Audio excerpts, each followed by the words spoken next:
Zdravím vás, přátelé, u svého amatérského videa. Nyní bych se s vámi chtěl podělit o své zkušenosti a dojmy s puškou Springfield Hellion.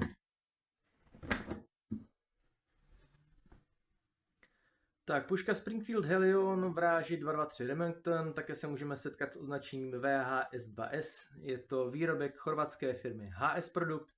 Puška je také zavedená ve výzbroji chorvatské armády.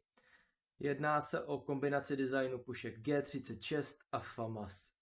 Vyrábí se v černé barvě, zelené, pískové a taky šedé, přičemž od základní černé varianty jsou ostatní barvy přibližně o 1500 korun dražší. Jedná se o konfiguraci Bullpup, ta vycházela z doktríny předpokládající, že pěchota se v budoucnu bude pohybovat výhradně ve vozidlech a bojovou činnost bude vést převážně z jejich vnitřního prostoru. To mi docela vyhovuje, protože sám pracuji výhradně ve voze a kompaktní rozměry karabiny spolu s 16-palcovou hlavní velmi ocením. VHS není vyloženě sportovní puška, spoušť je dlouhá, ale dá se na ní docela rychle zvyknout. Není to takový rozdíl oproti továrním spouštím typu Kalašnikov. Abych pravdu řekl, tak mi je docela vyhovuje.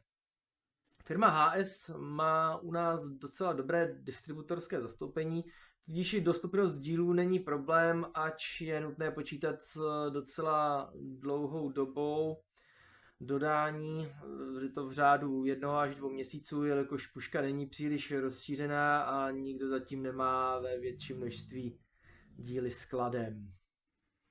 Tak, puška je dodávána v plastovém kufru spolu s obrázkovým manuálem, který je v angličtině, zásobníkem na 10 ran, konverzí pro zásobníky Stanak a čištěním.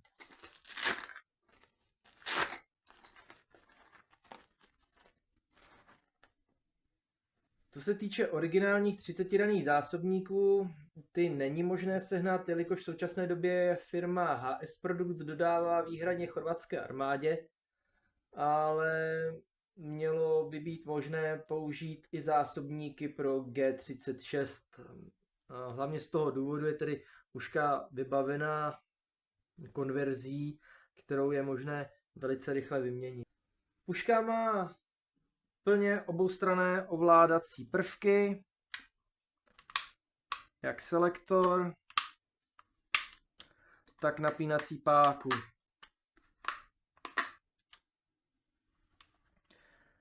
Má 3 body pro uchycení QD popruhu plus další 2 očka na klasický řemen. Puška je vybavena standardizovanou kovovou lištou pro upevnění optických mířidel. Součástí lišty jsou sklopná mířidla, odišťovaná tlačítkem.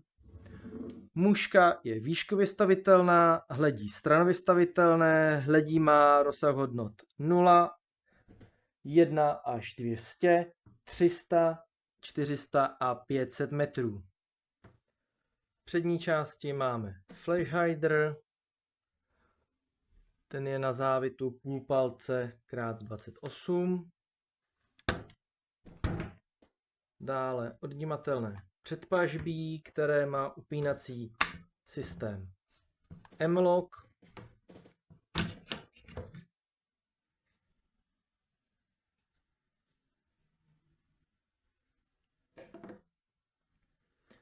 Dále je tu regulátor plynů, který má 2 polohy, S jako supresor a N jako normál.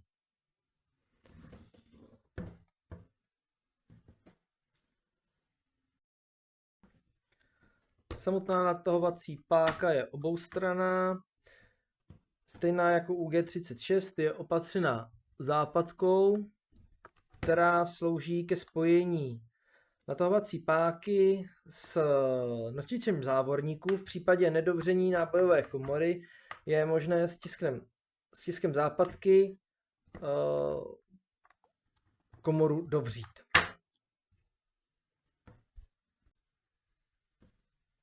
Jak už jsem řekl, spoušť má relativně dlouhý chod. Zeď 2,5 kg odpor. Dobře slyšitelný reset, na chod je hladký. Zbraň má pěkně řešený selektor nebo pojistku, která je v odlištěné poloze mírně šikmo. Není přímo rovně dolů, jako třeba to má Evo nebo Bren. Hlavně u Eva mi to vadí, protože tam je selektor hodně velký. Lítá mi přes kloup ukazováku, mám to rozdržený rukavice a vůbec to není nic příjemného. Je zde odnímatelná pistolová rukojeť, ta je od firmy BCM, je opatřena opravdu velkým úložným prostorem. Vešla se mi tam baterka jak do svítilny, tak do kolimátoru, což musím pochválit, bohužel mi zas tak moc dobře do ruky nesedí. Zkusil jsem ji experimentálně osadit pistolovou rukojetí Magpul, která mi sedí teda mnohem líp. Uvidíme, jak to dopadlo. Tady máme výsledek, mírně slušivý. Lépe mi padne do ruky. Nevyklá se, drží pěkně, ale nevím, jestli to tady bude vidět. Ze zadní strany nesedí úplně tak, jak bych si představoval. Puška je vybavena stavitelnou pažbou. Ta má 5 poloh. Současně je tady stavitelná lícnice, avšak ta má aretaci jenom v jednom místě. Takže sice si ji můžeme krásně nastavit, ale zajistit jde jen v jedné poloze.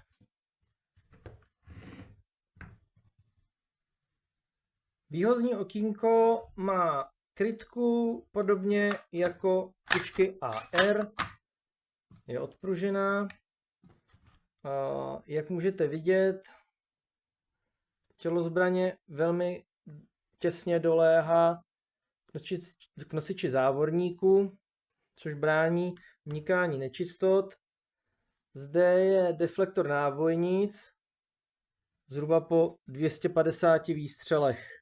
Už je tady vidět drobné opotřebení.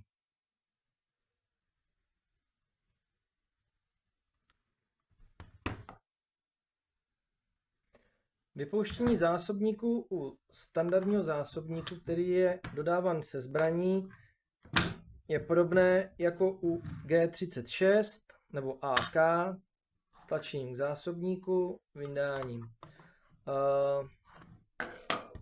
Můžeme si tady předvést, jak velmi rychlá a jednoduchá je výměna konverze.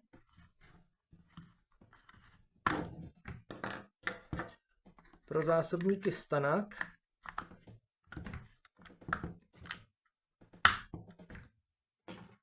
Já používám zásobníky Hexamag.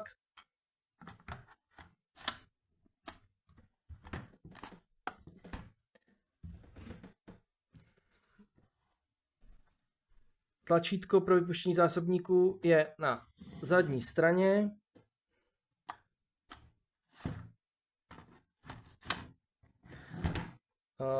Když byly zásobníky nové, tak šly do pušky poměrně obtížně, musel jsem je hodně dorážet, ale jak se malinko ochodili, tak s nimi není absolutně žádný problém.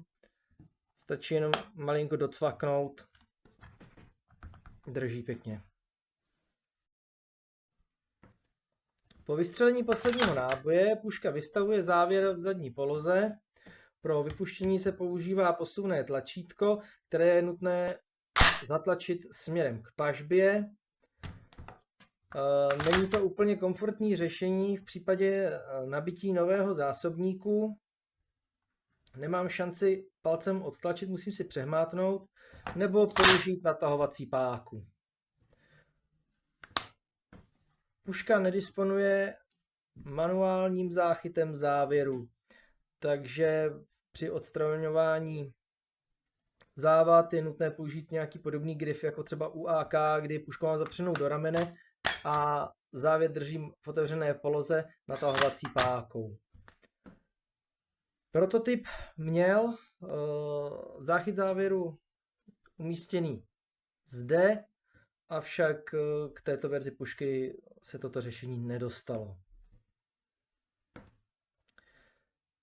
Za mě osobně, v případě, že by se dala pořídit nějaká konverze, která by změnila způsob vypouštění závěru, protože to je zde řešeno stejně jako u G36, kde je zde západka, která vystupuje svisle nahoru, takže by se buď to sem přidala západka, tlačítko, nebo že by se vypouštělo směrem k šachtě zásobníku, bylo by to mnohem komfortnější. Rozborku provedeme tak, že vytlačíme čep mírným odklopením a po vytažením vytáhneme pružinu s pažbou, následně nosič závorníku se závěrem. Stisknutím tlačítka, které je opatřeno malou pojistkou, mohu vyjmout bicí mechanismus.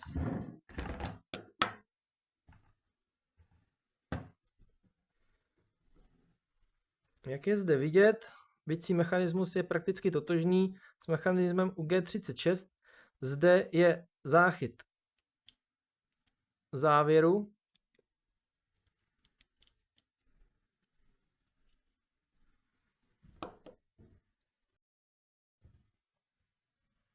Můžeme provést rozborku závěru tím, že vytlačíme čep, zvedneme zoubek, který nám drží úderník.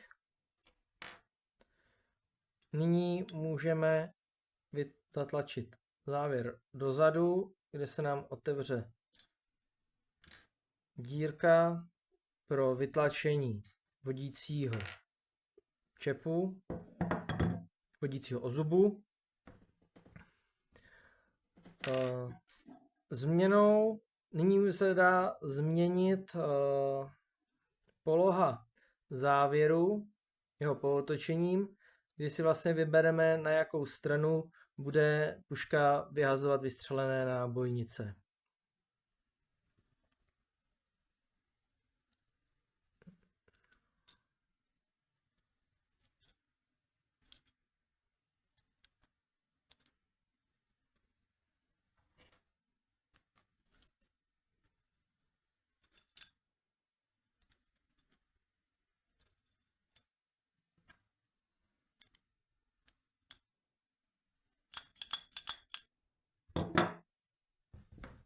Puška nemá ve své vnitřní části žádné vodící prvky.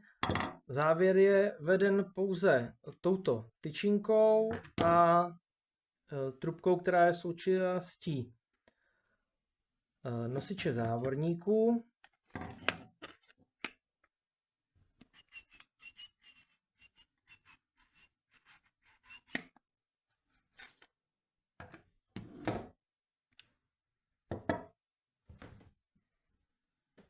Horní lištu smířidly odejmeme tak, že stiskneme tlačítko. Stačí z jedné strany, je oboustranné. Stačí z jedné strany, vyklopíme ho mírně vzhůru a posuneme vzad směrem k pažbě. Zde musíme dávat pozor, aby jsme ho nevyklápěli příliš a nevypáčili si tenhle háček, jelikož sedí pouze v takovémto kompozitovém lůžku, které je současně držákem na popruh.